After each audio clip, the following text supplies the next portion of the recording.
ꯃꯌꯥꯝꯕꯨ ꯊꯣꯏꯕꯤ ꯀꯩꯁꯥꯝꯅ ꯇꯔꯥꯝꯅ ꯑꯣꯛꯆꯕꯒ ꯂꯣꯏꯅꯅ ꯏꯀꯣꯛꯅꯣꯅ ꯈꯨꯔꯨꯝꯖꯔꯤ꯫ ꯉꯁꯤꯁꯨ ꯃꯍꯧꯁꯥꯒꯨꯝ ꯃꯌꯥꯝꯒꯤꯗꯃꯛꯇ ꯌꯥꯝꯅ ꯅꯨꯡꯉꯥꯏꯔꯕ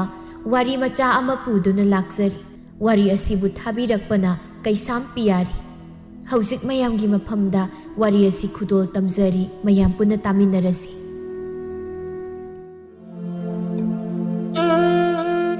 ꯀꯣꯅꯨꯡꯗ ꯂꯩꯀꯣꯜꯗ ꯃꯈꯜ ꯀꯌꯥꯒꯤ ꯂꯩꯔꯥꯡ ꯃꯔꯛ ꯑꯗꯨꯗ ꯀꯣꯏꯁꯦꯟ ꯆꯦꯜꯂꯤ ꯑꯉꯥꯡ ꯃꯆꯥꯗꯧꯅ꯫ ꯃꯃꯥ ꯃꯍꯥꯔꯥꯅꯤꯅ ꯀꯣꯏꯇꯥꯟ ꯇꯥꯟꯅꯩ꯫ ꯃꯅꯥꯏ ꯅꯣꯡꯁꯥꯕꯁꯨ ꯌꯥꯎꯔꯤ, ꯃꯉꯥꯎ ꯊꯤꯕ ꯍꯥꯏꯗꯨꯅꯤ ꯅꯤꯡꯊꯦꯝꯗꯣ꯫ ꯃꯃꯥ ꯃꯍꯥꯔꯥꯅꯤꯅ ꯃꯁꯤ ꯑꯁꯨꯛ ꯌꯥꯝ ꯆꯥꯎꯔꯕꯁꯤ ꯐꯥꯎ ꯉꯥꯡꯅꯩ ꯍꯥꯏꯕꯅꯤꯗ꯫ ꯅꯠꯇꯦ ꯀꯔꯤꯒꯤꯅꯣ ꯅꯪꯅ ꯃꯤꯒꯤ ꯄꯨꯟ ꯄꯨꯕꯤꯁꯤꯡꯒꯤ ꯏꯁꯤꯡ ꯄꯨꯟ ꯊꯨꯒꯥꯏꯔꯨꯏ ꯍꯥꯏꯔꯤꯕꯗꯨꯕꯣ? ꯏꯃꯥ, ꯑꯩ ꯌꯥꯝ ꯅꯣꯛꯅꯤꯡꯉꯤ, ꯑꯝꯇ ꯅꯣꯛꯀꯦꯕ ꯄꯨꯛꯂꯤ ꯄꯥꯏꯔꯒ꯫ ꯑꯁꯤ ꯍꯥꯏꯗꯨꯅ ꯐꯝꯗꯨꯅ ꯊꯤꯛ ꯊꯤꯛ ꯅꯣꯛꯏ, ꯊꯤꯡꯕ ꯉꯝꯊꯈꯩ꯫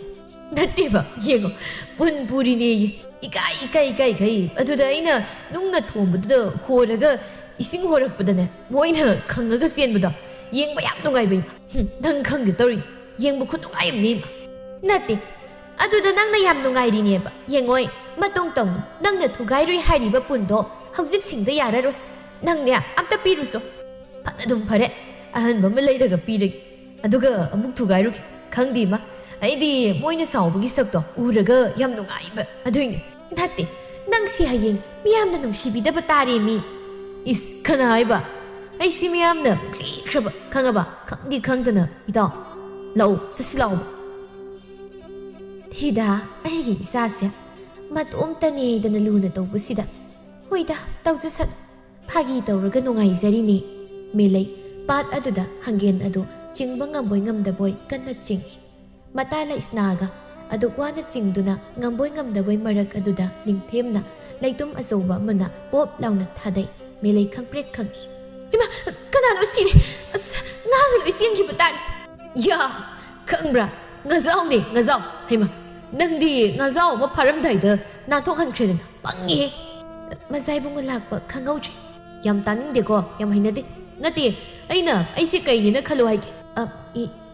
ꯏꯕꯨꯡꯅꯤꯅ ꯈꯜꯂꯣ ꯍꯥꯏ꯫ ꯑꯗꯨꯒ ꯀꯩꯒꯤ ꯀꯧꯗ꯭ꯔꯤꯕ? ꯀꯧꯔꯣꯏꯗꯕ ꯑꯣꯏꯔꯕꯗꯤ ꯅꯪ ꯑꯉꯥꯡ ꯑꯣꯜꯍꯜꯂꯨꯔꯣ? ꯑꯦ, ꯏꯕꯨꯡ ꯀꯧꯗꯕꯩ ꯑꯉꯥꯡ ꯑꯣꯜꯍꯜꯂꯗꯤ ꯂꯣꯏꯔꯦꯍꯦ꯫ ꯂꯣꯏꯗ꯭ꯔꯤꯍꯦ꯫ ꯑꯗꯣ ꯉꯥꯕꯨ ꯀꯌꯥꯝ ꯐꯥꯔꯒꯦ? ꯑꯩ ꯂꯩꯈ꯭ꯔꯒꯦ ꯅꯪꯒꯤ ꯉꯥꯁꯦ꯫ ꯌꯥꯔꯦꯗ, ꯅꯨꯡꯇꯤꯒꯤ ꯂꯩ, ꯉꯁꯤꯗꯤ ꯁꯦꯜꯅ ꯂꯩꯔꯅꯨ꯫ ꯁꯦꯡꯉꯕ? ꯍꯣꯔꯦꯟ ꯑꯃꯨꯛ ꯅꯤꯟꯗꯥ ꯇꯧꯍꯧꯅꯤꯗ꯫ ꯀꯔꯤ ꯅꯨꯡꯒꯤ ꯂꯦꯝꯅ ꯄꯤꯔꯨꯏꯅꯣꯅ ꯅꯇꯥꯠ ꯈꯪꯉꯤꯗ꯫ ꯂꯩꯁꯅꯥꯅ ꯃꯥꯒꯤ ꯏꯆꯝ ꯆꯝꯕ ꯃꯇꯧꯁꯤꯗꯅꯤ ꯑꯩꯅ ꯉꯥꯎꯖꯔꯤꯁꯦ꯫ ꯉꯥꯎꯖꯕ ꯅꯠꯇꯅ ꯀꯩꯗꯤ ꯍꯥꯏꯅꯤ? ꯃꯤꯒ ꯎ ꯂꯥꯛꯇꯦꯀꯣ, ꯅꯠꯇꯦ, ꯏꯪꯕ ꯏꯔꯥꯡꯁꯨ ꯈꯤꯇ ꯈꯪꯈꯣ ꯇꯧꯗꯦꯕ꯫ ꯎꯍꯧꯗ꯭ꯔꯦ ꯂꯩꯁꯅꯥ, ꯁꯥꯎꯅꯨ꯫ ꯉꯥ ꯐꯥꯔꯝꯃꯤꯔꯣ? ꯁꯥꯎꯗꯦꯗ, ꯀꯩꯒꯤ ꯁꯥꯎꯗꯣꯏꯅꯣ? ꯃꯆꯥꯏꯕꯨꯡꯉꯣꯗ ꯁꯥꯎꯕꯒꯤ ꯏꯇꯤꯛꯀ ꯂꯩꯇꯦꯀꯣ꯫ ꯎꯗꯦ ꯍꯥꯏꯁꯤꯕꯨ ꯑꯩꯁꯤꯕꯨ ꯅꯨꯡꯅ ꯁꯥꯕ ꯃꯨꯔꯇꯤꯒ ꯃꯥꯜꯂꯨꯔꯕꯣ? ꯅꯣꯏ ꯑꯁꯦ ꯉꯥꯒ ꯌꯥꯝ ꯀꯟꯅ ꯅꯝꯅꯔꯤ, ꯑꯗꯨ ꯌꯦꯡꯉꯤꯕ꯫ ꯑꯗꯨꯗꯤ ꯑꯩ ꯊꯦꯡꯉꯤ, ꯆꯠꯂꯒꯦ꯫ ꯅꯤꯡꯊꯦꯝ ꯑꯋꯥꯡꯕ ꯊꯥꯛꯀꯤ ꯁꯥꯒꯩꯒꯤ ꯃꯆꯥꯅꯤ, ꯅꯤꯡꯊꯧ ꯃꯆꯥꯅꯤ꯫ ꯃꯦꯂꯩ ꯈ꯭ꯋꯥꯏꯗꯒꯤ ꯇꯣꯟꯕ ꯁꯥꯒꯩꯒꯤ ꯃꯆꯥꯅꯤ꯫ ꯂꯩꯁꯅꯥ ꯃꯌꯥꯏ ꯑꯣꯏꯔꯞ ꯇꯧꯕ ꯁꯥꯒꯩꯒꯤ ꯃꯆꯥꯅꯤ꯫ ꯅꯤꯡꯊꯦꯝ ꯑꯃꯗꯤ ꯃꯦꯂꯩ ꯄꯥꯈꯪ ꯂꯩꯁꯥ ꯑꯣꯏꯕꯒꯤ ꯅꯨꯡꯁꯤ ꯃꯔꯤ ꯂꯩꯅꯩ꯫ ꯅꯨꯃꯤꯗꯥꯡꯅꯤ꯫ ꯃꯦꯂꯩꯒꯤ ꯃꯃꯥ ꯁꯅꯥꯔꯩꯅ ꯏꯃꯥꯒꯤ ꯃꯦꯂꯩ, ꯅꯪꯕꯨ ꯂꯣꯏꯗ꯭ꯔꯤꯕ꯭ꯔꯣ?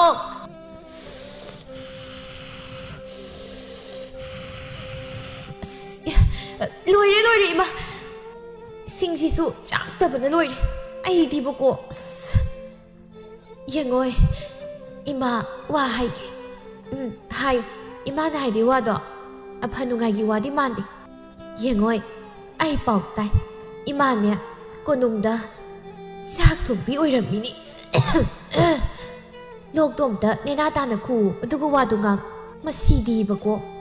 ꯏꯆꯥꯅ ꯊꯥꯡꯖꯤꯜꯂꯤꯕ ꯈꯣꯡꯊꯥꯡꯗꯣ ꯍꯟꯗꯣꯛ꯫ ꯍꯌꯦꯡ ꯅꯇꯣꯝꯇ ꯀꯞꯀꯅꯤꯀꯣ꯫ ꯌꯦꯡꯉꯣꯏ, ꯁꯥꯒꯩ ꯖꯥꯠ ꯑꯆꯧꯕ ꯃꯆꯥ ꯍꯥꯏꯕꯁꯦ ꯌꯥꯝ ꯂꯨꯏ꯫ ꯑꯩꯈꯣꯏꯗꯤ ꯑꯇꯣꯟꯕ ꯁꯥꯒꯩꯅꯤ꯫ ꯅꯤꯡꯊꯧꯒꯤ ꯁꯥꯒꯩꯒ ꯄꯨꯟꯕ ꯌꯥꯔꯣꯏꯀꯣ꯫ ꯅꯤꯡꯊꯧ ꯁꯥꯒꯩꯗꯤ ꯑꯋꯥꯡꯕ ꯁꯥꯒꯩ꯫ ꯍꯌꯦꯡꯅꯦ, ꯍꯩꯃꯥ, ꯃꯩꯁꯤꯃꯨꯛ ꯃꯨꯠꯈ꯭ꯔꯦꯅꯦ꯫ ꯏꯃꯥ, ꯇꯨꯝꯕꯁꯤ ꯀꯥꯟꯅꯗꯦ꯫ ꯃꯝꯂꯤ ꯉꯥꯟꯕ ꯃꯩꯁꯤꯁꯨ ꯃꯨꯠꯈ꯭ꯔꯦꯕ꯫ ꯍꯣꯏ꯫ ꯑꯌꯨꯛꯅꯤ꯫ ꯃꯍꯥꯔꯥꯅꯤ ꯑꯗꯨ ꯉꯁꯤꯗꯤ ꯁꯥꯎꯅꯤꯡꯅ ꯃꯆꯥꯗ ꯍꯥꯏꯔꯤ꯫ ꯅꯤꯡꯊꯦꯝ, ꯏꯃꯥꯒꯤ ꯄꯥꯔꯤ꯫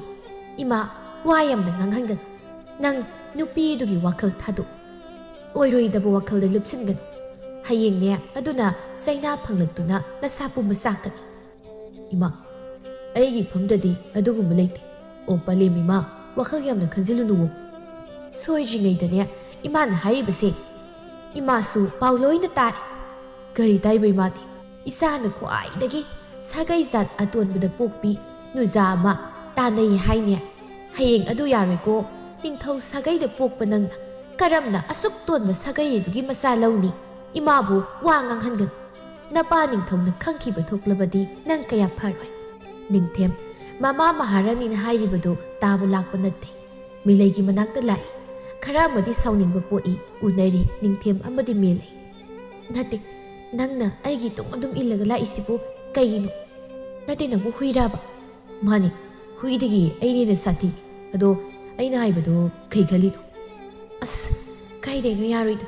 अैगा नंगा येंगनबदा याद्रि हयेंग लेबाक वाथोक ओइनिदा कईगी ओइदोइनो ओइरोइ अैना लेपि साखीना लेसना ले नत्रो अै मु पक्सिलानुको होइनि अैना ngamboi अैना पांगबिगे असुमना निंथेमना लोना मेलेगा लुहोंगलमि कनासु खंगदे मदुदा खंगलिबा हाइबबु मखोइ खरतनी इमागी बेमा करिनो इसाना तौरिसे हयेंग नपुनसिसु पकपतुना लेलगे हाइरिब्रा हा लेबाक मियाम खंगदुना नंगबो इमा अैसु खंगद्रे इमा अै मतम खरा मिलैबु कोनुंगदगी खरा लापा मफमदा माबु थैदुना थौके हयेंग अैना लेबाक निंथौ ओइरबा कांदा मिलैबु अैगी लैमा ओइहनके मसिमतदी इमाना याबियो मजाइबु करीबु हाइ करीगुंबा निंथौना खंबिबु थोक्तबदी लुख्राबि अैना वाना योक्सरक इसासे कैसु खनबिगनो इमा फारे अै ममानि इसागे निंबा पामदो अै थोंगलके येंगोय इमागी मेलै सत्रो नोयेनि सत्रो इमाना फानबा सिलहौरगे निंथेमना मेलै पुदुना सत्खि अतियादा थोक्लिबा थासकुम येंगसरिबा इसाना इमागी फमदगी लापना चत्खिबदा इमादी कनाबु येंगदुना लैयो हाइबदो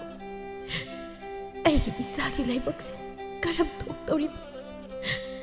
अतोनबा जात सागैदा पोक्लबदा लैसनाना इमा अदुमदा कपकनो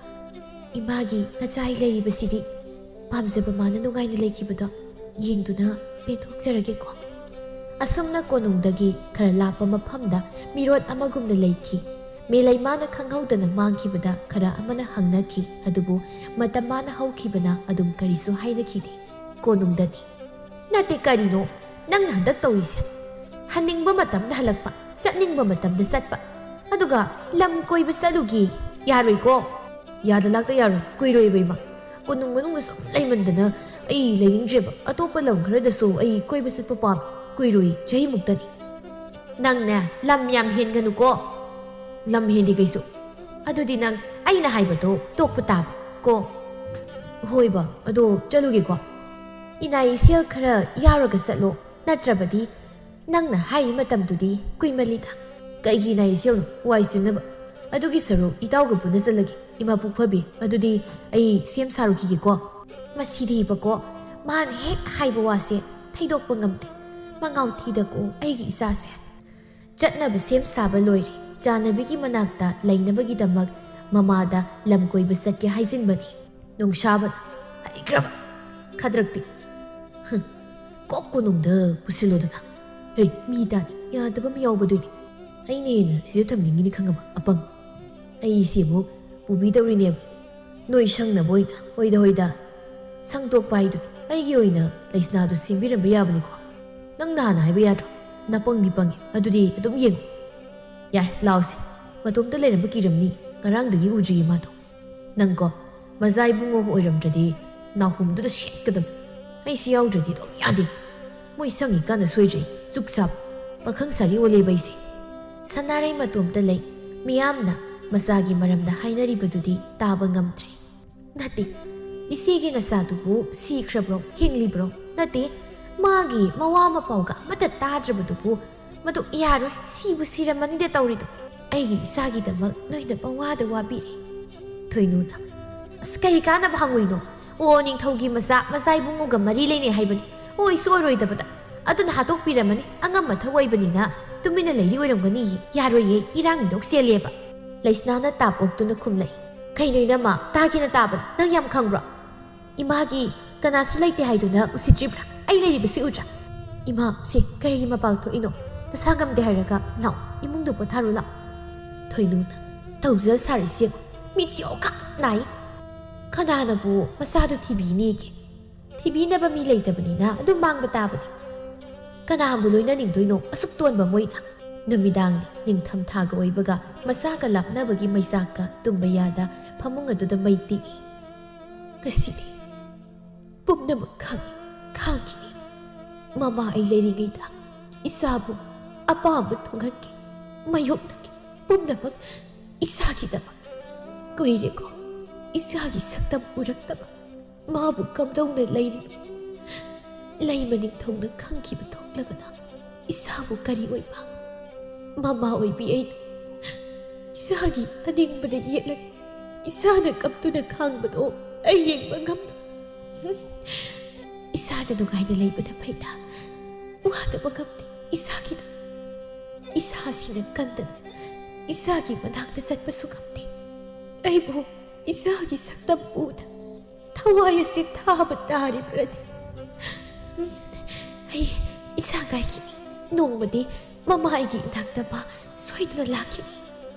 마발라두다 무rum무rum 솔리 농사바 너디 아이시부 무인각 넘시망아이리 kuida leidoi no in siduri eisu sanabi maga leiradi wakhal se kya na ngai leishna da ei nak da phamlaga hoi ngamzaroi dai somdani leishna atiya da thokliba thazama bu yengduna thamai maisa khangli phongdokpadi ngamkitri mabu muktanni imagi bema tumasi thengi kari tawino mapala duda handak marak se makhuk si saklabar karino milai ma khibadaki aidinia milai maki basi ni na hetai maga ya pulaning deba pele oiba minu wakhal kita nungai roi ge gai naga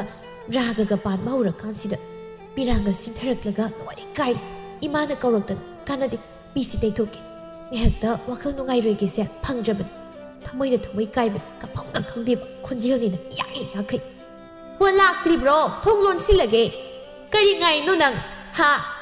inga kan sida kari bu yengi no khangde 마바우는 또 먹게 하이리로 장아에 가나디 방몽도이나 아와바세 봉독라가 까쁘기게 아이다 방몽도이나 안타깝기도 무시다네 만에 야하지 까펑가 강대다 이마나 무옛 이마나 무옛 비시수 다리네 예빨라이다 아무튼 따이토 오이다 해 하이고이나 이나 까쁘기 뚱먹이가 시기디 농수농 아이키지 타와이세 까이리 타모이세 asumna matam khara haukhre melai masa mapari ama phangzaram hariba pawasi lembi maharani gi nakong de taram nate aina tariba pawase chumlabadi aidi karam tawni khunja miyang gi mamangda karamna aton masagai gi nupi aigi mau oigani yamna madi thangnariba leibak gi ning thawnai khoi hantan yenglat noitra ayusi kari tawgani aigi isase nupi du seto kanda bayadre natrabadi soida namaki leibak wa thok oirani ai usikai doni maharani mai bema mazai bungogi mapari amasu phangle hai kari mapari ama phangi hai ba thoino ai ha aduka hakna puksel piknu bagi dinate aduka ai isamakna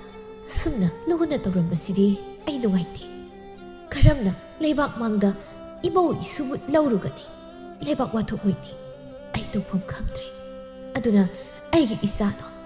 mama masadagi khaidok khandaba yade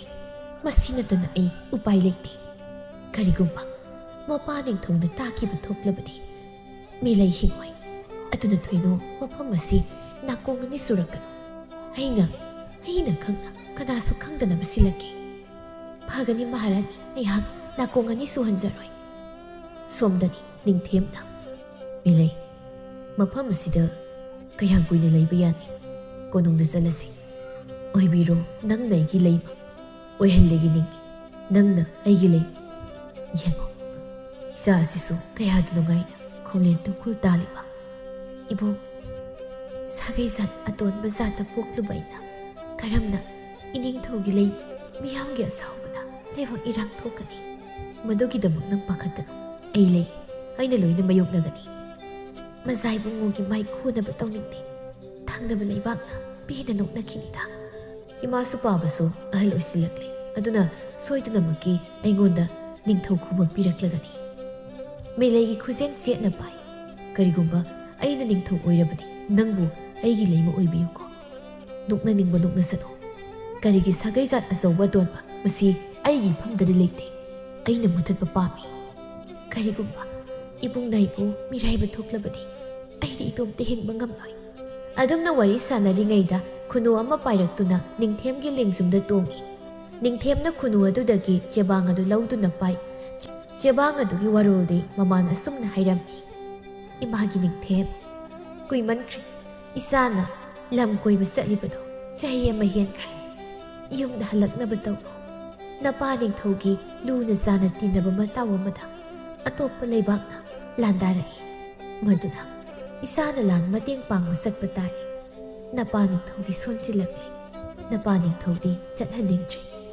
ꯏꯃꯥꯅ ꯑꯗꯨꯅ ꯅꯪꯁꯨ ꯂꯥꯛꯅꯕ ꯇꯧꯔꯣ ꯑꯗꯨꯒ ꯏꯁꯥꯅ ꯂꯥꯛꯂꯕ ꯃꯇꯨꯡ ꯏꯃꯥꯅ ꯏꯁꯥꯕꯨ ꯂꯨꯍꯣꯡꯕ ꯄꯥꯝꯃꯤ ꯊꯨꯅꯃꯛ ꯍꯌꯦꯡꯃꯛ ꯀꯣꯅꯨꯡꯗ ꯍꯜꯂꯛꯅꯕ ꯇꯧꯔꯣ ꯄꯥꯕ ꯂꯣꯏꯔꯒ ꯆꯦꯕꯥꯡ ꯑꯗꯨ ꯃꯈꯨꯠ ꯑꯗꯨꯅ ꯁꯨꯞꯆꯤꯜꯂꯤ ꯑꯗꯨꯒ ꯃꯥꯏꯊꯣꯡꯗ ꯅꯨꯡꯉꯥꯏꯇꯅ ꯂꯩ ꯀꯔꯤ ꯄꯥꯎ ꯑꯣꯏꯔꯕꯅꯣ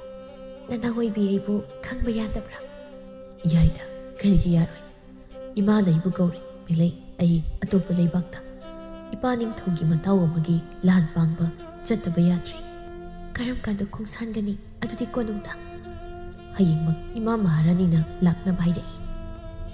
ꯑꯣ ꯑꯗꯨꯗꯤ ꯍꯌꯦꯡꯃꯛ ꯈꯣꯡꯁꯥꯟꯕ ꯇꯥꯔꯦ ꯑꯁꯤ ꯍꯥꯏꯗꯨꯅ ꯁꯨꯛꯊꯅ ꯐꯝꯊꯩ ꯀꯩꯗꯧꯔꯦ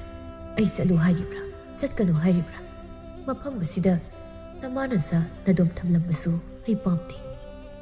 ꯆꯠꯂꯨꯔꯣꯏꯕꯨ ꯂꯥꯟꯉꯝ ꯐꯤꯔꯥꯟ ꯄꯥꯏꯗꯨꯅ ꯅꯄꯥꯔꯤꯒꯤ ꯃꯅꯥꯛꯇ ꯂꯥꯛꯎ ꯃꯇꯝ ꯑꯗꯨ ꯐꯥꯎꯕ ꯅꯄꯥꯔꯤ ꯑꯁꯦ ꯑꯩꯍꯥꯛꯅ ꯉꯥꯛꯇꯨꯅ ꯊꯅꯝꯂꯒꯦ ꯂꯩꯕꯥꯛꯀꯤ ꯃꯄꯨꯗꯤ ꯅꯪꯅꯤ ꯍꯌꯦꯡ ꯑꯩꯈꯣꯏꯒꯤ ꯂꯩꯕꯥꯛꯇ ꯂꯥꯟꯗꯥꯔꯛꯄ ꯊꯣꯛꯄꯗ ꯅꯪꯅ ꯃꯤꯒꯤ ꯃꯇꯦꯡ ꯄꯥꯡꯂꯨꯗ꯭ꯔꯕꯗꯤ ꯑꯩꯈꯣꯏꯒꯤꯗ ꯀꯅꯥ ꯂꯩꯔꯣꯏ ꯑꯗꯨꯗꯁꯨ ꯅꯠꯇꯦ ꯏꯄꯥ ꯅꯤꯡꯊꯧꯕꯨ ꯃꯤꯅ ꯄꯥꯡꯗꯕ ꯑꯣꯏꯅ ꯎꯈꯤꯅꯤ ꯍꯥꯏꯗꯣꯔꯛꯂꯤꯕ ꯋꯥꯍꯩꯗꯣ ꯅꯊꯃꯣꯏꯅ ꯌꯥꯅꯤꯡꯅ ꯍꯥꯏꯔꯤꯕ꯭ꯔꯥ ꯃꯥꯅꯤ ꯊꯃꯣꯏꯅ ꯌꯥꯅꯤꯡꯅ ꯍꯥꯏꯔꯛꯂꯤꯕꯅꯤ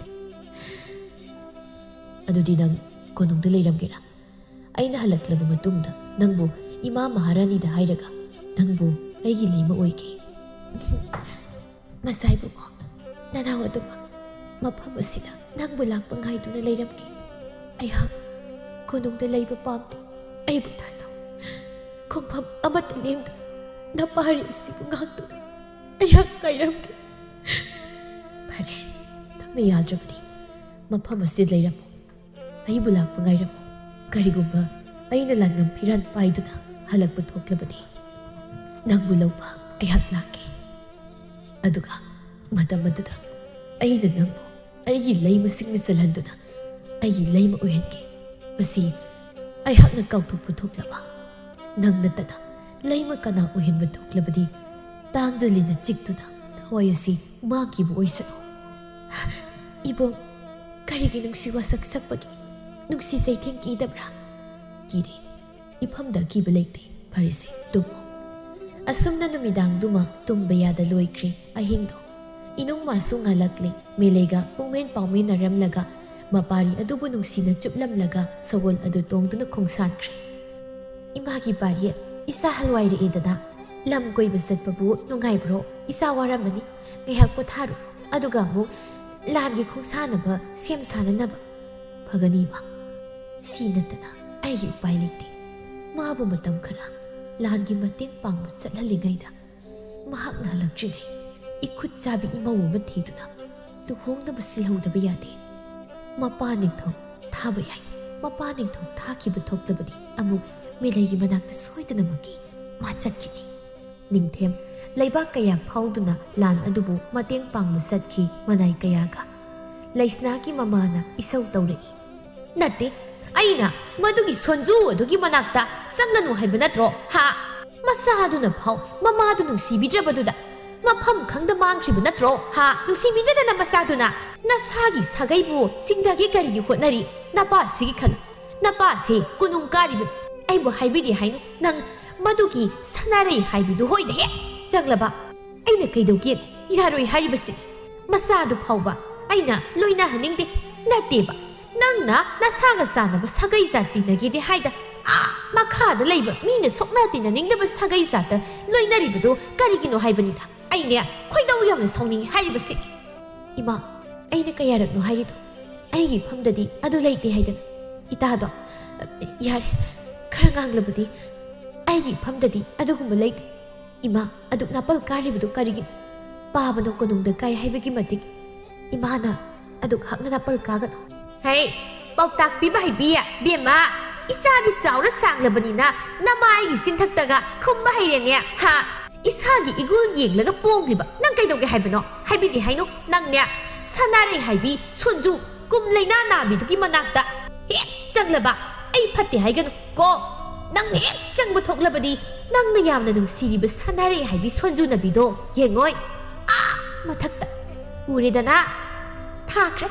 ꯑꯉꯥꯡ ꯑꯣꯜꯍꯜꯂꯦ ꯀꯔꯤ ꯀꯥꯟꯅꯗꯕꯗ ꯅꯨꯃꯤꯗꯥꯡ ꯊꯣꯡꯗꯨ ꯀꯣꯛ ꯀꯣꯛ ꯊꯤꯜꯂꯛꯏ ꯃꯆꯥ ꯄꯤꯛꯄꯗꯨ ꯄꯝꯗꯨꯅ ꯅꯥꯁꯣꯟ ꯄꯤꯛꯅ ꯏꯃꯥ ꯏꯃꯥ ꯊꯣꯡ ꯍꯥꯡꯉꯨ ꯅꯆꯥ ꯂꯥꯛꯏ ꯍꯩ ꯏꯁꯥꯒꯤ ꯈꯣꯟꯖꯦꯜ ꯅꯠꯇ꯭ꯔꯥ ꯃꯥꯅꯤꯗ ꯊꯣꯡ ꯑꯗꯨ ꯍꯥꯡꯉꯤ ꯃꯦꯂꯩ ꯏꯃꯨꯡꯗ ꯆꯪꯂꯛꯏ ꯏꯃꯥ ꯌꯥꯝ ꯁꯣꯟꯖꯤꯜꯂꯦꯅ ꯏꯃꯥ ꯏꯁꯥ ꯉꯝꯗꯕ꯭ꯔꯥ ꯏꯁꯥꯒꯤ ꯃꯤꯠꯅ ꯑꯣꯏꯔꯝꯒꯅꯤꯗ ꯏꯃꯥ ꯀꯩꯁꯨ ꯁꯣꯟꯖꯤꯟꯗꯦ ꯅꯩꯁꯅꯥꯅ ꯍꯥꯏꯕꯗꯤ ꯏꯁꯨ ꯐꯪꯂꯦ ꯍꯥꯏꯅ ꯇꯥꯏ ꯀꯗꯥꯏ ꯌꯦꯡꯒꯦ ꯏꯁꯨꯗꯣ ꯃꯖꯥꯏꯕꯨꯡꯉꯣꯗꯣ ꯂꯥꯟ ꯄꯥꯡꯕ ꯆꯠꯈꯤ ꯍꯥꯏꯅ ꯇꯥꯏ ꯏꯁꯥꯗꯤ ꯀꯝꯗꯧꯔꯤ ꯂꯥꯟ ꯄꯥꯡꯕ ꯆꯠꯈꯤ ꯏꯃꯥ ꯏꯆꯥ ꯈꯛ ꯂꯩ ꯁꯤ ꯅꯁꯨꯁꯦ ꯅꯤꯡꯉꯥꯏꯗꯅ ꯇꯨꯝꯂꯤꯕꯅꯤ ꯏꯃꯥ ꯎꯗꯕ ꯀꯨꯏꯔꯦ ꯍꯥꯏꯗꯅ ꯏꯃꯥ ꯎꯅꯤꯡꯃꯟꯈꯤꯗꯨꯅ ꯑꯩ ꯂꯥꯛꯄꯅꯤ 이수 방레 따보다이 이사기 만학들 락니 아두부 이마기 멜레이 이마 락버디 감기지 이사하부 юм시 탐기 하이버수 까람나 탐니 아가가 시기 마빠 항락두나 강기부 톡르버디 나바나 자 아파버 오이로이 이마 이사기 칸보다 와카시 함나 와이 이사나 юм마시되기 사키부 노미기 미안해 이사부 시크레 ꯃꯐꯝ ꯈꯪꯗꯅ ꯃꯥꯡꯈ꯭ꯔꯦ ꯍꯥꯏꯅꯁꯨ ꯍꯥꯏꯕꯤ ꯑꯗꯨꯒ ꯏꯃꯥꯅ ꯇꯥꯕ ꯅꯨꯡꯉꯥꯏꯔꯣꯏꯗꯕ ꯋꯥ ꯀꯌꯥ ꯑꯃꯁꯨ ꯍꯥꯏ ꯃꯁꯤ ꯄꯨꯝꯅꯃꯛ ꯅꯃꯥ ꯑꯩꯅ ꯇꯥꯁꯤꯟꯅꯗ ꯂꯩꯔꯤꯅꯦ ꯀꯨꯝꯖꯥ ꯀꯌꯥ ꯁꯨꯔꯦ ꯏꯁꯥꯕꯨ ꯎꯗꯕ ꯑꯩꯅ ꯃꯐꯝ ꯑꯁꯤꯗ ꯂꯥꯛꯂꯤꯕꯁꯦ ꯏꯃꯥꯒꯤ ꯄꯤꯔꯣꯏꯅꯔꯕ ꯃꯥꯏꯊꯣꯡ ꯄꯤꯔꯥꯡꯇꯅ ꯊꯜꯂꯕ ꯃꯤꯁꯥ ꯑꯅꯤꯗꯣ ꯌꯦꯡꯕ ꯂꯥꯛꯄ ꯅꯠꯇꯦ ꯏꯃꯥ ꯃꯣꯃꯣ ꯅꯣꯛꯄ ꯏꯃꯥꯒꯤ ꯁꯛꯇꯝꯗꯣ ꯌꯦꯡꯒꯦ ꯍꯥꯏꯅ ꯂꯥꯛꯄꯅꯤ ꯑꯩꯅ ꯂꯥꯛꯂꯒ ꯏꯃꯥꯒꯤ ꯅꯨꯡꯉꯥꯏꯔꯣꯏꯗꯕ ꯑꯣꯏꯔꯕꯗꯤ ꯏꯃꯥ ꯅꯆꯥ ꯑꯃꯨꯛ ꯍꯟꯅ ꯏꯃꯥꯒꯤ ꯃꯥꯡꯗ ꯎꯠꯂꯅꯨ ꯍꯥꯏꯕ꯭ꯔꯥ 이마기 밀레이 이마는 밀루 삐랑 신타버디 이사기 상탐 강우 우보다 하라우드는 삐랑 신타버디 가리기노 이사나 dum나 하이리보다 yengoy 이사기 마이통 우보다 이마 그냥 하라우 이사부 우드나 이마 라이바갑디 난데 낭부 작사라브로 자주이마 이마 우닝만 기두나 아이랑 ꯆꯠꯂꯒꯦ ꯍꯥꯏꯔꯤꯕ꯭ꯔꯥ ꯏꯁꯥꯅ ꯆꯠꯀꯦ ꯍꯥꯏꯔꯕꯗꯤ ꯏꯃꯥ ꯏꯁꯥ ꯆꯥꯛ ꯆꯥꯈꯣꯝ ꯑꯃꯠꯇ ꯆꯥꯃꯤꯟꯅꯈꯤꯁꯤ ꯏꯃꯥꯁꯨ ꯏꯇꯣꯝꯇ ꯆꯥꯕ ꯇꯟꯗꯨꯅ ꯆꯥꯗ꯭ꯔꯤ ꯉꯁꯤꯗꯤ ꯏꯃꯥꯅ ꯏꯆꯥꯕꯨ ꯆꯥꯛ ꯄꯤꯕꯤꯒꯦ ꯑꯁꯤ ꯍꯥꯏꯗꯨꯅ ꯆꯥꯛ ꯑꯗꯨ ꯆꯐꯨꯗꯒꯤ ꯈꯔ ꯊꯤꯗꯣꯛꯏ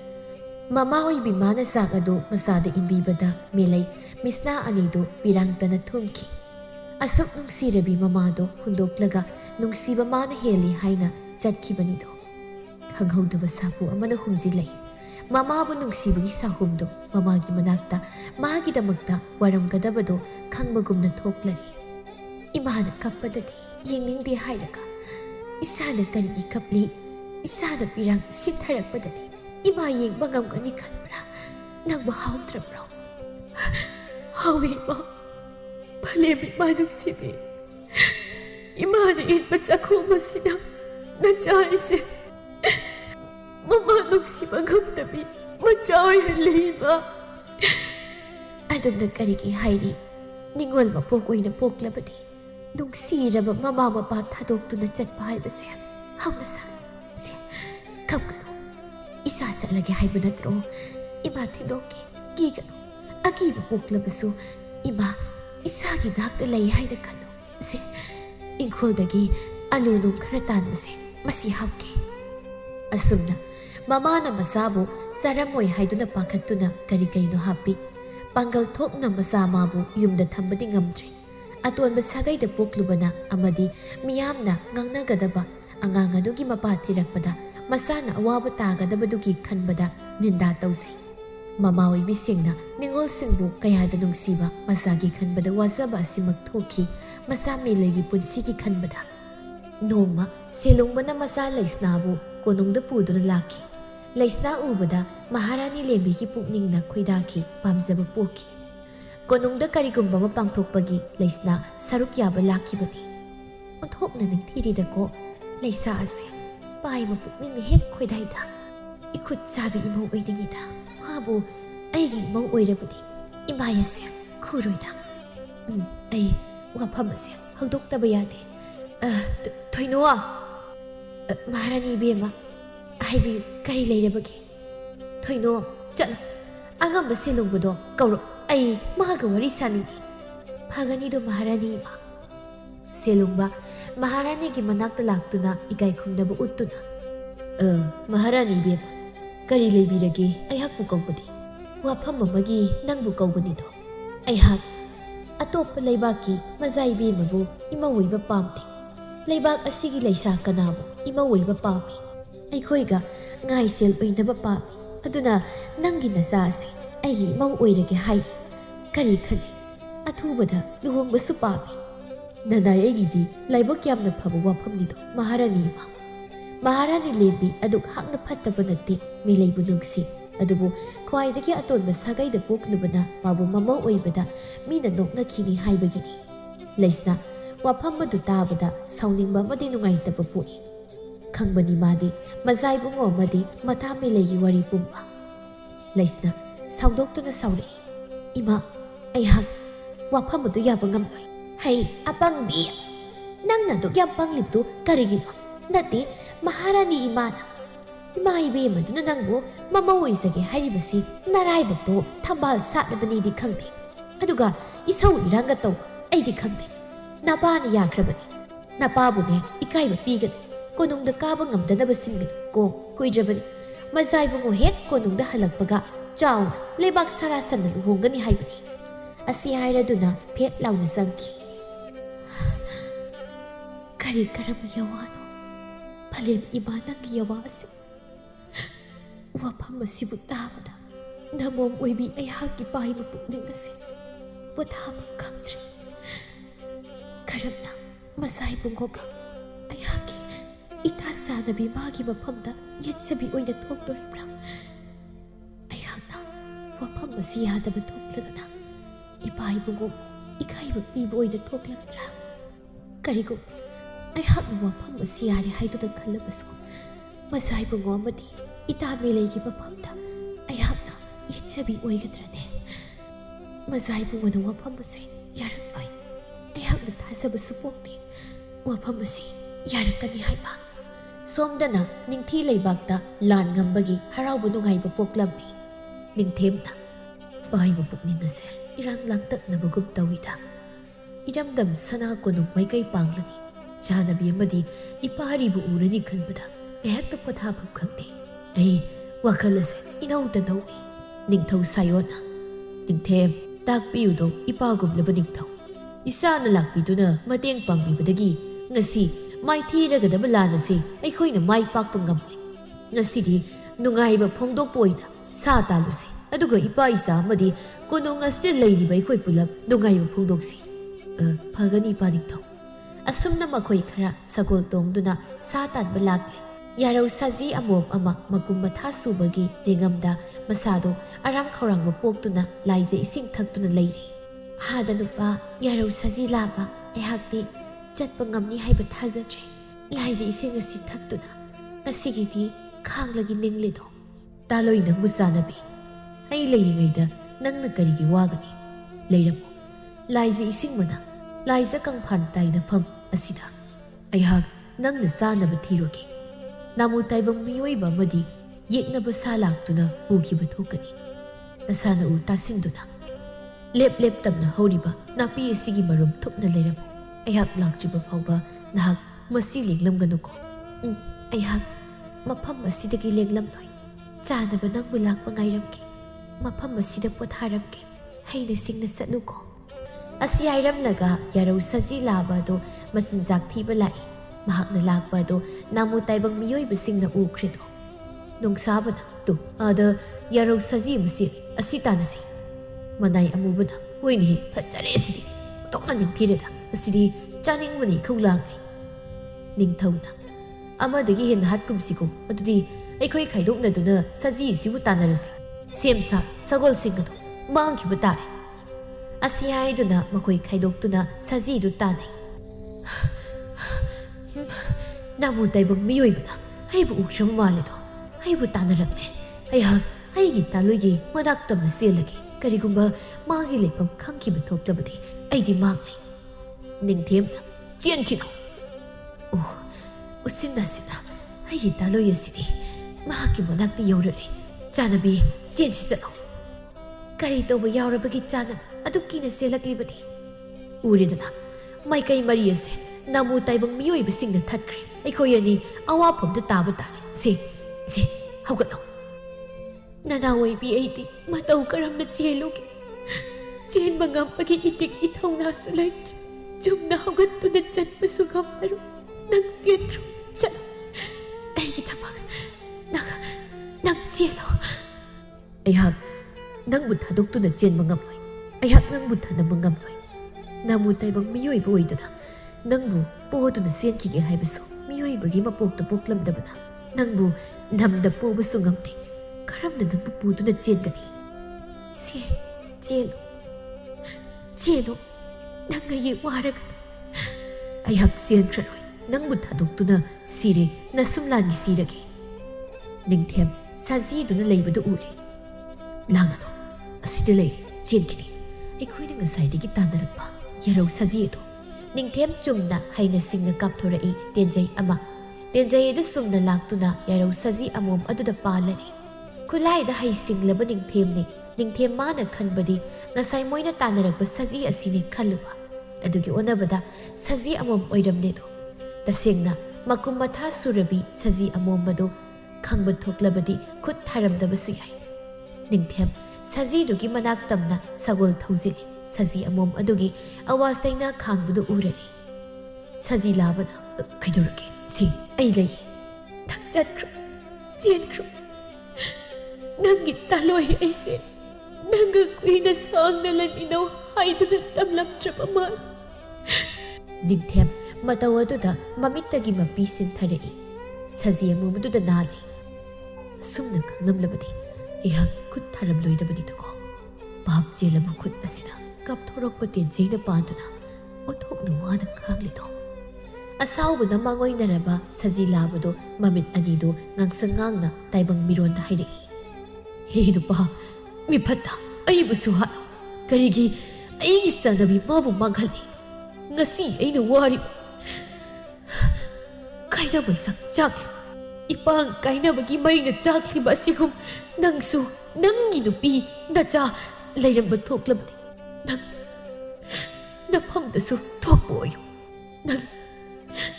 ꯀꯥꯏꯅꯕꯩꯁꯥ ꯐꯪꯕ ꯑꯣꯏꯁꯅꯨ ꯅꯪꯁꯨ ꯅꯄꯥꯡ ꯀꯥꯏꯅꯕ ꯑꯣꯏꯌꯨꯀꯣ ꯀꯔꯝꯕ ꯌꯥꯔꯧ ꯁꯖꯤꯅꯣ ꯅꯪ ꯇꯥꯏꯕꯪ ꯃꯤꯔꯣꯜ ꯉꯥꯡꯂꯤꯕ ꯑꯩ ꯑꯁꯦ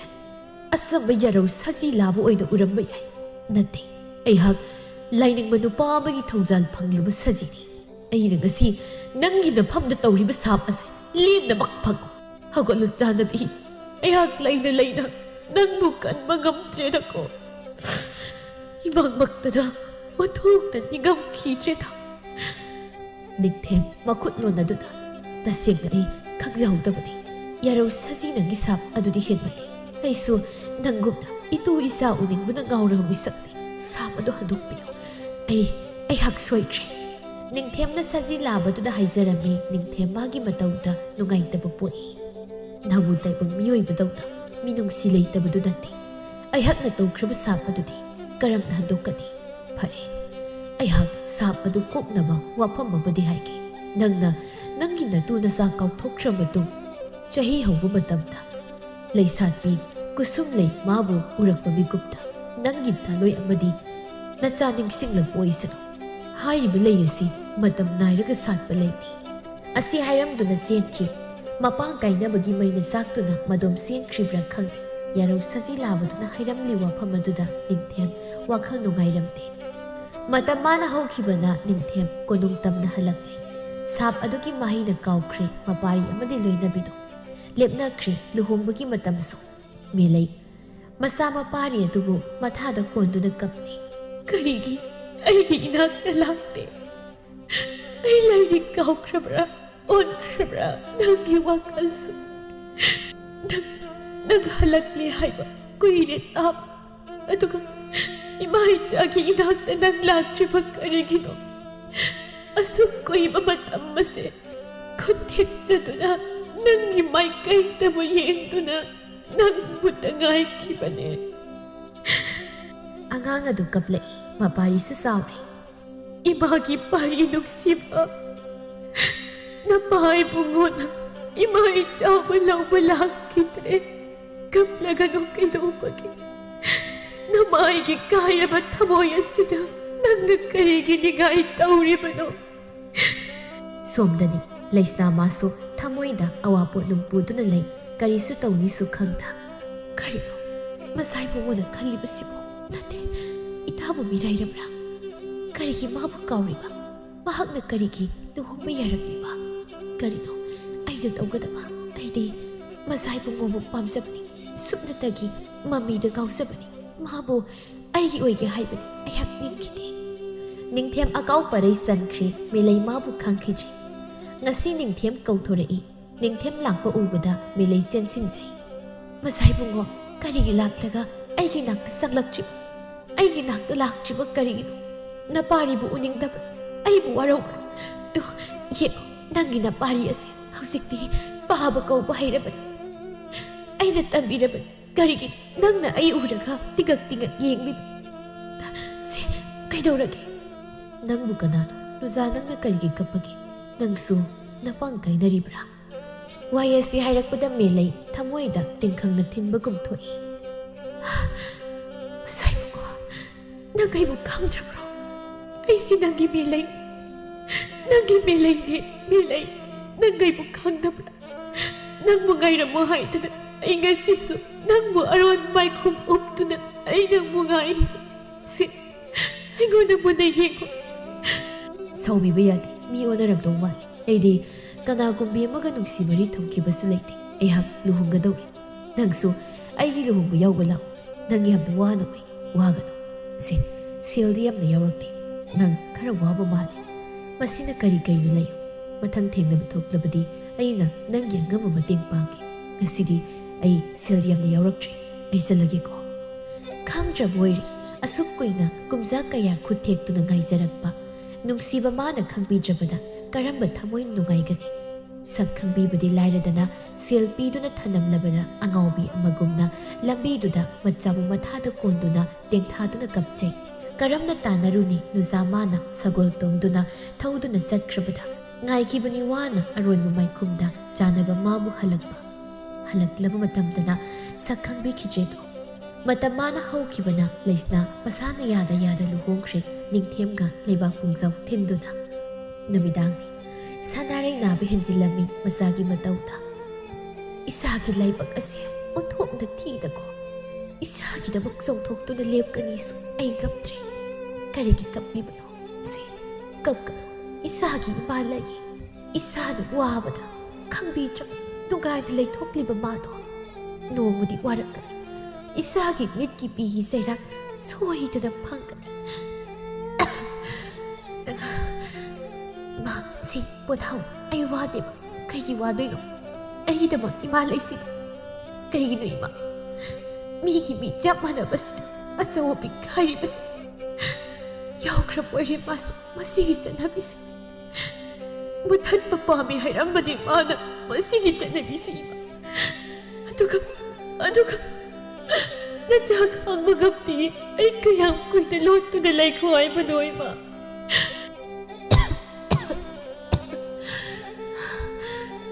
이마기 메다야 그날 이승도 에이 이수세 말할박 티도래다고 이사이돔 타담투담 이마부 잣바 따리바 ꯑꯁꯤ ꯍꯥꯏꯔꯝꯗꯨꯅ ꯊꯋꯥꯏ ꯊꯥꯈ꯭ꯔꯦꯗꯣ ꯃꯆꯥꯒꯤ ꯃꯇꯧ ꯎꯕꯗ ꯑꯅꯥꯕ ꯍꯦꯟꯖꯤꯟꯗꯨꯅ ꯏꯃꯥ ꯀꯔꯤꯅꯣ 이마수 나지 아이부 누시드브로 나지 아이부 타독두는 잣람라 이마 나지 아부 가나가래요 아이부도 이마 너야 맞다나 너희 가나없다나 아이부 누시드브로 아이수 이마기 맞동일락게 이마 पारे कपई ममाना कपदुदा नवा ओइबा मासु याउरी बोइरी मसा माबु मथादा सेजेत कोंदुना खांगफम खांगदा अवाबा पुंबा फुदोक्तुना थेंबीनबा कना लेता हिकना नुजामादु टेंगथारगी इमागी चाउंगशिबा इमा कइना वाइबनो इमा इजाबा थादोक्तुना लमलेट कइना चनोई इमा मेन पागुसे नचाबई दोम थानम लिबा करिगिनो इमा नचाइगी खंबदा इमा यामना वारब्रा इमा आई पोक्तुबना इमा बावा पीरबरो नचादि पेन किजेना को इमा लोइख्रे सनारैगी मथौ मंगमसु मेलै हिंगदबदी यादा हिंगली हिंगबदा चादबदी यादबनिना चानबगीदमक मकोक मरु खुमजिंदुना कैथेलदा थोक्लेई पोट जोनी नुपी अमना ngasi ningthauga maharaniga lakani haye ningthauna kari karinोसु yam yeli hai prajada mapadagi masana hendum phaiko aidinya ningthemse nungsikre sieng hawai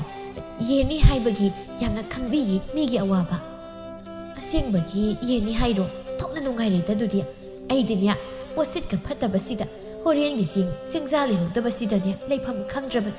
phamli bai duni thokna nungai re tawise ताउ तादबसु ताउ अताबसु ताउ नसाना सागा सानबा पात्र अमा पाइदुना लाकनर निंगथौना अंगंबा प्रजा सिंगदा सेंग हवा येनबा लाके मिलै मासु लौबा सके मकोक अदो खुमजिनदुना करमना लौरोय मसागी दमक निंगथेमना नोकतुना लैस्नादा वारिगा तौबदो उबदा मिलै थमोय मचेत ताना काइरमी इनाइसा खरखर यामना हापको आइगी लैमा आइगी सना नंगदि वान तौग तुमिना ये angamba mana kaidu nupi mangduna leibade hey swai si mangkum nate ko karai nangi patru do hapake horen na yumda manguro ko yani sida leire mi lo da pirang sinthaduna ningthembu muna yengsei pisi rugi marumda aroi boina nangi nungai ba minok ase imit pena yengse nangi nungai ba uraka ai awab ko ke ko tamthiba nangi waka adom na walagkani huglagkani haibadi kalit ay natana lamlani kanahan na yengloy hayram inaktada laytoy honaba nang asina ibo lamlani amagom na inthokpa ko ay ibaw tanindrabra ay di nangi na paw taningli nang nagkangbidra nanagtanak lumasugam tasina nang ayang pagkaukrabra taway nagkangsinadribra hilawrabadi laybak watok way ni hay nagkirabra pare ngasidagidi napamdagi lakrage ko hada itachanabi nangdi laybak pabiyoy dun laymasinda chanduna tungay nilayok ko ay kanana suwarong laybak tinongdam ni kalag karigino nupi yamana aybu pisi marunda atok muna yengduna warong na satkiba ay masi ukibugum tawri ning ꯅꯤꯡꯁꯤꯡꯗ꯭ꯔꯤꯅꯤ ꯃꯦꯂꯩ ꯃꯆꯥꯅꯨꯄꯥ ꯑꯗꯨꯒ ꯑꯊꯥꯞꯄ ꯃꯐꯝꯗ ꯂꯥꯏꯅꯤꯡꯗꯨꯅ ꯂꯩꯈꯤ ꯈꯟꯈ꯭ꯔꯦ ꯑꯃꯨꯛ ꯍꯟꯅ ꯅꯤꯡꯊꯦꯝꯒꯤ ꯃꯃꯥꯡꯗ ꯂꯦꯞꯂꯔꯣꯏ ꯍꯥꯏꯅ ꯃꯇꯝ ꯃꯥꯁꯨ ꯍꯧꯈꯤ ꯈꯪꯍꯧꯗꯦ ꯉꯁꯤ ꯐꯥꯎꯕꯗ ꯅꯤꯡꯊꯦꯝꯅ ꯃꯦꯂꯩꯒꯤ ꯋꯥ ꯄꯟꯗꯦ ꯂꯩꯁꯅꯥ ꯏꯃꯧ ꯏꯕꯦꯝꯃ ꯅꯪꯕꯨ ꯀꯥꯏꯗ ꯂꯩꯒꯦ ꯑꯩꯁꯤꯗ ꯂꯩꯌꯦ ꯀꯔꯤ ꯑꯋꯥꯠꯄ ꯌꯦꯡꯂꯨꯕꯅꯤ ꯅꯠꯇꯦ ꯅꯪꯕꯨ ꯑꯩꯈꯣꯏ ꯅꯤꯡꯊꯦꯝꯒ ꯂꯣꯏꯅꯕꯁꯤ ꯍꯩꯅꯗꯕ꯭ꯔꯣ ꯏꯃꯥ ꯃꯍꯥꯔꯥꯅꯤ ꯅꯨꯡꯉꯥꯏꯇ ꯃꯥꯗꯤ ꯃꯕꯨꯛꯁꯨ ꯌꯥꯝꯅ ꯐꯩ ꯑꯩ ꯑꯁꯣꯝꯗ ꯀꯧꯔꯦ ꯑꯃꯨꯛꯇ ꯆꯠꯂꯨꯈꯤꯒꯦ ꯀꯔꯤꯒꯤꯅꯣ ꯑꯩꯒꯤ ꯏꯆꯥꯁꯦ ꯅꯣꯡꯃꯇ ꯃꯦꯂꯩꯕꯨ ꯄꯟꯗ꯭ꯔꯤꯕꯁꯦ ꯅꯤꯡꯁꯤꯡꯗ꯭ꯔꯕ꯭ꯔꯥ ꯅꯠꯇ꯭ꯔꯒ ꯃꯃꯥ ꯑꯩ ꯅꯨꯡꯉꯥꯏꯈꯤꯔꯣꯏ ꯍꯥꯏꯅ ꯃꯥꯕꯨ ꯂꯥꯞꯅ ꯏꯟꯊꯣꯛꯈ꯭ꯔꯕ꯭ꯔꯥ ꯑꯩꯁꯨ ꯃꯦꯂꯩꯒꯤ ꯈꯣꯡꯒꯨꯜ ꯂꯤꯔꯨꯗꯦ ꯅꯣꯡꯃꯇ ꯃꯥꯒꯤ ꯃꯥꯏꯊꯣꯡꯗ ꯑꯋꯥꯕꯁꯨ ꯎꯕ ꯐꯪꯗꯦ ꯍꯣꯏꯗ ꯃꯥꯕꯨ ꯅꯤꯡꯁꯤꯡꯗꯕꯅ ꯐꯩꯗ ꯅꯤꯡꯁꯤꯡꯂꯒ ꯂꯩꯕꯥꯛ ꯀꯥꯏꯅꯤ ꯑꯁꯨꯝꯅ ꯃꯇꯝ ꯃꯥꯁꯨ ꯍꯧꯈ꯭ꯔꯦ ꯐꯝꯈ꯭ꯔꯦ ꯂꯩꯁꯅꯥꯅ ꯂꯩ ꯃꯐꯝ ꯊꯣꯟ ꯂꯩꯁꯅꯥ ꯉꯁꯤꯗꯤ ꯑꯩ ꯀꯔꯤꯅꯣꯝꯃ ꯍꯥꯏꯒꯦ ꯍꯥꯏ ꯅꯪ ꯑꯩ ꯌꯥꯝ ꯀꯤꯕ꯭ꯔꯥ ꯀꯤꯌꯦ ꯀꯩꯒꯤ ꯀꯤꯔꯤꯕ ꯀꯤꯒꯅꯨꯀꯣ ꯅꯪꯅ ꯀꯤꯔꯁꯨ ꯀꯥꯏꯗꯦ ꯑꯗꯣ ꯅꯪꯁꯦ ꯑꯩꯒꯤ ꯊꯃꯣꯏꯒꯤ ꯂꯩꯃ ꯑꯣꯏꯍꯜꯂꯗꯕꯅꯤ 이마기 닝템 낭부 따브로 이마는 걸 말해 이마 실레이 정오 하이마 이모 실레이랍니다 파레다 이모부 티레이 시 ꯌꯦꯡꯉꯣꯏ ꯇꯨ 이마는 ꯄꯨꯔꯛꯏꯁꯦ ꯀꯨꯁꯨꯝ ꯂꯩꯅꯤ ꯂꯩꯔꯥꯡ ꯑꯁꯤ ꯃꯇꯝ ꯅꯥꯏꯅ ꯁꯥꯠꯄꯤꯅꯤ ꯑꯩꯈꯣꯏꯒꯤ ꯂꯩꯀꯣꯜꯗ ꯁꯥꯠꯇꯦ ꯍꯥꯏꯗꯅ ꯏꯃꯥꯅꯅꯦ ꯀꯩꯊꯦꯜꯗꯒꯤ ꯂꯩꯔꯛꯄꯅꯤ ꯌꯦꯡꯉꯨ ꯇꯨ ꯑꯄꯣꯝꯕ ꯃꯌꯥꯝ ꯃꯔꯛ ꯑꯁꯤꯗ ꯇꯔꯛ ꯇꯔꯛ ꯁꯥꯠꯂꯤꯕꯁꯦ ꯑꯇꯩꯅ ꯄꯣꯝꯂꯒ ꯁꯤꯁꯦ 이모나 타한게 하이드나 이마니 이모부 티버니 kusum kaubi leirangdu urubu mikupta ningthem wakhal ama tawrei kaisu haida tumin thoki imau sidi lao si tharu lao masi ngaurabra khangde masi kusum lei kaubi leirang mabu urubada akaubana pankhai challurabado karigumba ama ningsinglakpagum tawrei makok khasik ngawi thintharuba tawdana sagol tongduna melaibu thanama mafam adu tamna sagol adu thauduna lai mafam adu yaurabada sakta masa adu sangduna koithi thirei कनासु लेरमद्री मदवदुदा लेमाइदा फमथादुना मेलै अहिगी लेमा नंग काइदा लेगी करिगी लोई हेलाई नंगबो अई गाइरमकनि हाइबदाइ करिगी अई लाक्तगा गाइरम नंग करिगी लेरमदे मेलै नोंसाबना मजाइबु करि मतौनो निंगथेम अंगाउबा मगुमना हायो नोंसाबा अईगी मेलै कनाइदा लेगे नंगैगी मेलै उब्रो मजाइबु करी हाइना पौदम सिगे असु कुइरम मतबसी नोंबता मेलैदि हंगदि कसिना करिगी हंगलिबा मसामंगना हाइजरबा फावबदा ताबिखिजबदा ए करीम खंज मा नै वरौरबदरा मा कदाइदा लैरमकनि मेलै थीबा याबा थीरे लैत्रबदा कोनोंदा हलक्तुना मंगदुना ले नुपा नतबगु पिरा मासु थेंबा ngamde खैदौरे अदु वखल नुगाइदन लेइबदि ममितु गांसंगांग येंगलई लैसना अइगी मेलेंदि नंगी नता मेलै कदाइदा लेइबगे करिनो अइ नोइरमलिबे फिबमसे अइ वखल ताज मा कदाइदा लेगे नंगी खंगलमगनि अइगी मेलै कदाइदा लेगे मसाइबुगो करिनो हाइरिबदुबो अइबु करमना पाखुम इसिगे पाखुम लेइतब ओइरबदि नंग थोकिबा यारनि मसाइबुगो अइना हाइरिबसि नंगोंदनि लैसना नुगाइदना थोखी यारो साजी येदुगी असावबना मागोइनदुना तौखिबा साबदुना अइगी मेलै काउबनि माबु मफम कदाइदा लैरमगनि मा नै वरौरमगद्रा अमुक्तंदि माबु उदिगे निंथेम मपाल इपाल थोखिजि कोनुंगदगिसु हेनखिजि मसादा यामना सोक्सिले मखुद अदुसु पिरांगी ममीसु ताइ मेलै माबु थीबा हौरखी थीबा याबा थीरे फंगबा कौबा लैत्रि इमागी निंथेम नंगबु साक्षी खरा सासिलो इमा अई साक चानिंग्रे अई ngehakta mafam asida pothakige kanasu thazilakadu अई इदोम लैबा पामी मसाइबुंगो कुइरे मसाइबुंगो ना साक चारक्रिबसे नंग चत्रो लैसना वा मखा तारक्लनो मपा निंथौना लान चतपदा लानगम फिरान पाइदुना हलक्पगी हराउ तयाबना मफम अदु पुंगनिन निली मफमदुर लैरिबा मिपुम खुदिंगदि नुगाइबगी मिनोक ngakta tai मियाम पुंबना हराउ तयाम लिबदुगी मरक्ता नोकता यादा नोकलिबा थमोइदा अवापोलुक पुदुना नुपा नत्ता हि कपली कोनुंग अदुगी लेकोलदा अइगी मेलै नंगबु कदाइदा लेगे ꯊꯤꯕ ꯌꯥꯕ ꯊꯤꯔꯨꯔꯦ ꯐꯪꯕ ꯀꯧꯕ ꯂꯩꯇ꯭ꯔꯦ ꯃꯐꯝ ꯀꯔꯥꯏꯗ ꯅꯪ ꯂꯣꯠꯄꯅꯣ ꯑꯩ ꯅꯪꯕꯨ ꯎꯅꯤꯡꯉꯤ ꯏꯅꯤꯡꯊꯧ ꯀꯔꯤ ꯇꯧꯕ ꯌꯥꯎꯕꯒꯦ ꯂꯩꯁꯅꯥ ꯅꯪ ꯉꯁꯤꯗꯤ ꯑꯩꯒꯤ ꯅꯥꯛꯇ ꯂꯦꯞꯂꯔꯅꯨ ꯆꯤꯛꯂꯕ ꯃꯐꯝ ꯑꯁꯤꯗ ꯉꯥꯏꯍꯥꯛꯇ ꯑꯣꯏꯔꯕꯁꯨ ꯑꯩ ꯄꯣꯊꯥꯒꯦ ꯉꯝꯂꯔꯣꯏꯗ꯭ꯔ ꯏꯅꯤꯡꯊꯧ ꯃꯥꯕꯨ ꯀꯥꯎꯊꯣꯛꯄ ꯌꯦꯠꯂꯕ꯭ꯔꯥ ꯏꯅꯤꯡꯊꯧꯒꯤ ꯊꯃꯣꯏꯗ ꯅꯅꯥꯏ ꯑꯩꯍꯥꯛꯅ ꯀꯔꯤꯒꯤ ꯃꯥꯕꯨ ꯀꯥꯎꯗꯦ ꯀꯔꯤꯒꯤ ꯃꯥꯕꯨ ꯀꯥꯎꯕ ꯉꯝꯗꯦ ꯑꯩꯗꯤ ꯃꯤꯇꯣꯞꯂꯥ ꯅꯪꯒꯤ ꯋꯥꯍꯪꯒꯤ ꯄꯥꯎꯈꯨꯝ ꯑꯩꯉꯣꯟꯗ ꯂꯩꯇ꯭ꯔꯦ ꯂꯩꯁꯅꯥ ꯑꯗꯨꯅ ꯇꯥꯛꯄꯗꯤ ꯅꯪ ꯃꯥꯕꯨ ꯀꯥꯎꯕ ꯉꯝꯗꯦ ꯍꯥꯏꯕ ꯅꯠꯇ꯭ꯔꯣ ꯇꯥꯔꯛꯂꯅꯨ ꯃꯈꯥ ꯇꯥꯔꯛꯂꯅꯨ ꯍꯥꯏꯔꯗꯅ ꯃꯁꯤꯗ ꯀꯔꯤꯒꯤ ꯅꯪꯅ ꯈꯪꯅꯤꯡꯂꯤꯕꯅꯣ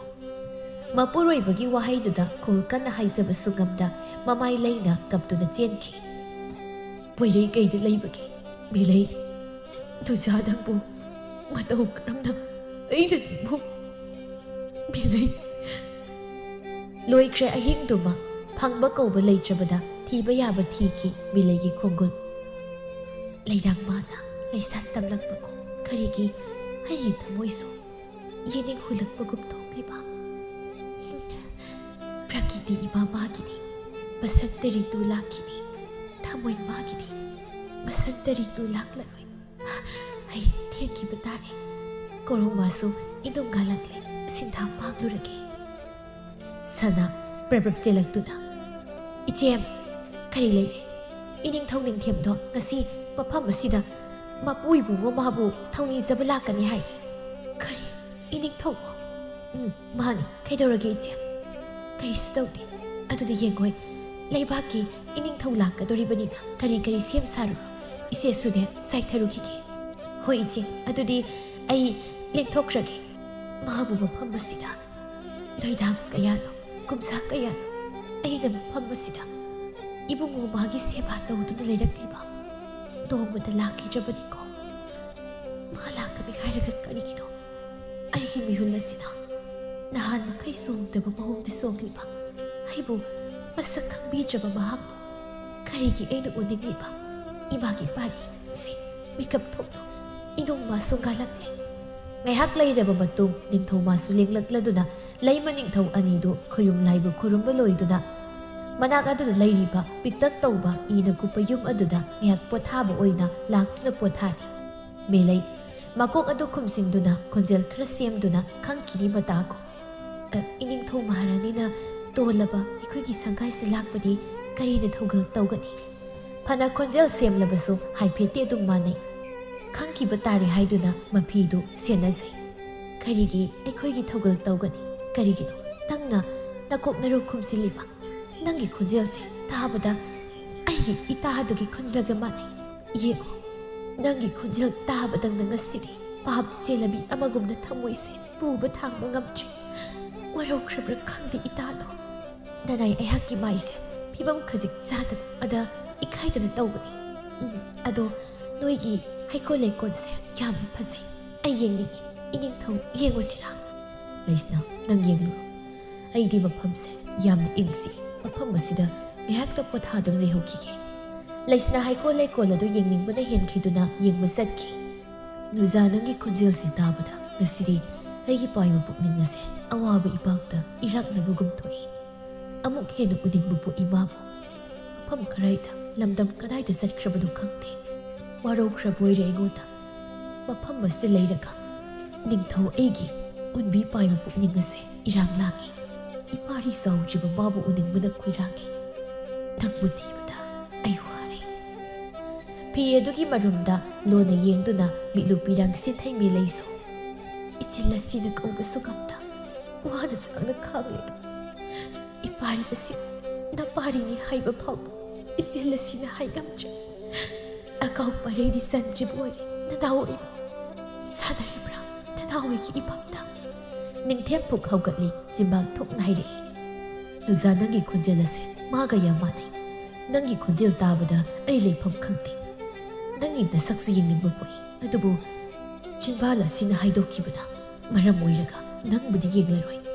ꯁꯛꯇ꯭ꯔꯤ ꯋꯥꯁꯛ ꯃꯥꯒꯤ ꯃꯐꯝꯗ ꯃꯧꯒꯤꯁꯤꯡꯗ ꯆꯜꯂꯕꯤ ꯃꯀꯣꯛ ꯃꯔꯨ ꯍꯥꯏꯊꯕꯤ ꯅꯨꯖꯥ ꯑꯃꯠꯇꯒꯤ ꯐꯤꯔꯨꯞ ꯐꯤꯔꯥꯡ ꯑꯗꯨ ꯍꯥꯏꯗꯣꯛꯂꯒ ꯌꯦꯡꯈ꯭ꯔꯔꯣꯏ ꯍꯥꯏꯗꯨꯅ ꯄꯣꯊꯥꯐꯝ ꯈꯪꯗ꯭ꯔꯕ ꯋꯥꯈꯜ ꯑꯁꯦ ꯆꯠꯈ꯭ꯔꯦ असुमना लेरिङैदुदा मपारी पारीदु चेन्सिलक्तुना निंथेमगी मखोंदा कोली खंगजापोते मादी लेबाक्तुकी निंथौनी हाइबा ममाना मफम अदुदगी पुथोक्तबनिना पंथौ नंबु नुंसिबा लमदम कैदे लेरुगे पलेम इमा पोकपिना पंथौ इपागी कोलोय मिंगलेंसु ताकपि इसुम इमानबु सानबदा नपा मसक खंगदबा हाइबी इमागी पारी से सिलाउ असी हाइना अगांगदु सिंथोई येगोय असिदी नंगी पंथौ नते लेबाक असिगी अगंबा इनिंग थौनी इमा अैगी पंथौसु असुमना मसा मउ फब्रा अैदी पाबा मालुरे अदो अै चाक लामी निंथेम कैसु हाइरमदा येंगलमदा सत्की वाखल कयाना मसादु फुंबंगना लाकपदा ममांग अदुदा महूबुबा तांगजिलिन अमा वाना सत्लिबदु उहौजदुना नेटलबोइरे तांगजिलिन अदुना साउदुना सिकले खंगौदि निंथौ लाउरे निंथौना लाउरकपा ताबदा पारी अमदि मेलै सेंसिल्ली निंथौना ओंदुना लैबदु उबदा पाखना सेंसिलकपदा मकोक्तु खुमलिबा इनाफिदु नांथकी इनिंथौ कैदौरबगे से इमागी पारी से पाबगे खोंदो इमागी फियसिना चेटलकी सिनो निंथेम मेलैगी सत्तम उबदा चाइनादु काउखिदुना उनिंगमना खौरांगलबा सत्तम उबदा मसादु स्वाई लावी ngakpusu poi मेलै नंग मेलै माने ऐगी मेलै करिनो नंगा इउरगा लोटलिबदी माने ऐना सिगदबा सुमी मेलैगी मखुतु कना पाइसिंदुना ऐबु वरौरौगली नंगी अवाबा खंगदे नंगी अवाबा उसिनदी हाइदन करिगी नंग लोटलिबनो ऐ नंग थीबदु वाई करिगी वरौदो ऐ नंगबु वरौदी चिनबाउ थुंगदा वरौदी हाइरबसु येंगलक्लिबा मिजे तारक्लिबा मिलु पिरांगना ऐ पाखु पिररे मेलै ngasidi aise nangi wasaki sekhek phangli aigi aroiba mikupna lakpa namana chauba phangse masimuk nugai belekte asauba sa khairam nang aigi labida paloi kibani ipagi pari ipakon kelau ai nangi daba ai nang kaisu tauroi nangi melai नंबु ऐगी लैबा फबाद फबंदे ओयंदे हाइदना ऐबु वरोब्रा लैबा सिंगना संत्रबसु नंगी ऐगी थमोइगी फबालदा लैबा ओइरी लैबगी फमथोल फमली ऐगी मेलै लबलाबी कदासु लैसा हंदी मथंग बपो लागोन तु लैरमलबदी ऐना नंबु तसेंगा खंजबा ओइरबदी ओइबियो नंगना ऐगी मेलै मदमदुदा असौ मजा हाइना खाइदबु ओइरसनको मथंग मपुक लागोंदा ऐ नंगबु गाइरमखे खोबेलै मथंग मपुक लागोंदा नत मपुक खुदिंगदा साचगे नंगी थमोइगी लैकोलदा इबो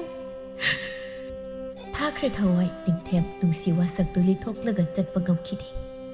तांगजलिन अदुगी महु अदुना कनखिबना मसा लैजे ताबदा लेंबी ओना थोइना कपजरमी लैसना मादी अंगाउबी मगुम लैखी मतम खरा हौख्री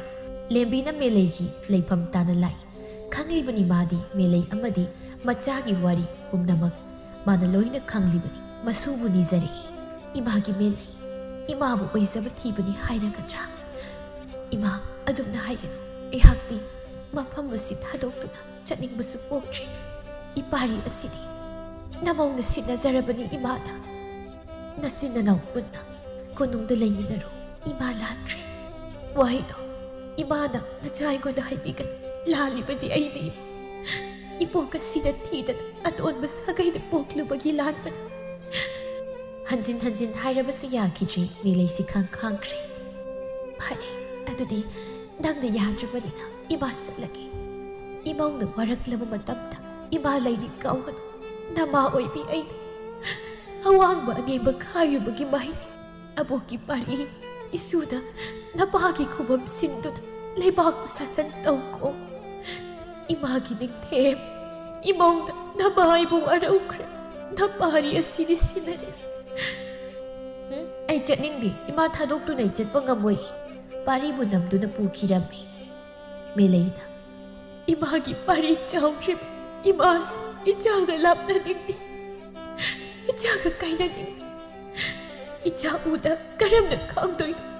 नबोक अमदी लेबाक कांगनबगिदम इचाबु Imangi इथादगी सेतनखिबनी ngамloye aisu isa kaina lehaurage koi masu miluani ki piraka